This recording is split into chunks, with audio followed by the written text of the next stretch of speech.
브레이킹 포인트가 아예 달라야 되거든. 왜 그러냐면 기본적으로 웨트 상황이 되니까 비가 오는 상황이 되면 전반적인 그립들이 드라이 상황에서보다는 토탈 그립이 낮아질 수밖에 없거든, 상대적으로. 그렇다 보니까 토탈 그립이 낮으면 그만큼 브레이킹을 기본적으로 드라이 상태에서 했을 때 하고 웨트 상태에 했을 때 하고는 엄밀히 달라야 된단 말이야. 그 포인트 잡는 게 일단은 감속을 해야지 선회도 되고 선회를 해야지 다음 코스를 갈 수 있는 빠른 길이니까 그거를 잡는 게 제일 최우선이었지.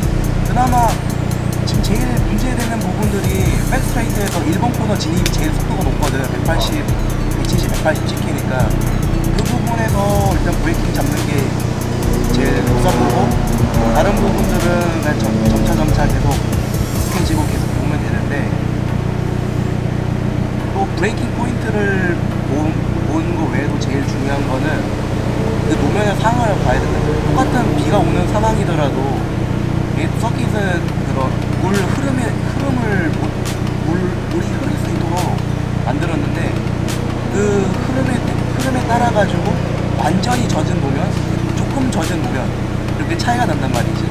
그렇게 되면 그 차이가 나는 노면은 즉슨 토탈 그립에도 영향이 생긴다. 토탈 그립에 영향이 생겨 당연히 노면을 보고 그나마 상대적으로 덜 젖은 노면을 찾아가가지고 브레이킹을 최대한 깊게 그리고 더 강하게 브레이크할 수 있는 포인트지. 그러면은 진짜 그 길을 잇는 게 제일 중요하네.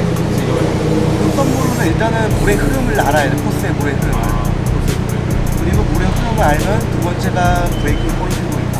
사실 이걸 우선순위를 가질 수가 없는 게 둘 다 중요하기 때문에 일단 같이 보면서 달리는 게 가장 좋지.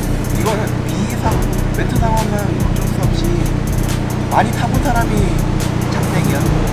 왜 그러냐면 서킷 보면은 동일한데 동일하면 비의 흐름도 상대적으로 어느 상황이든 똑같단 말이야. 비슷하단 말이야. 물길은 단지 둘이 그러니까 비가 얼만큼 많이 내리냐 적게 내리냐의 차이기 때문에 웨트 상황에서는 많이 경험할 수 없는 기회이기도 하니까 타볼수록 좋지. 그것도 다 경험. 그리고 비가 오는 상황에서 빠른 사람이 실력이 좋다는 거는 사실 국룰이니까. 그렇지. 그거는 뭐 깔고 가는 거지. 그래가지고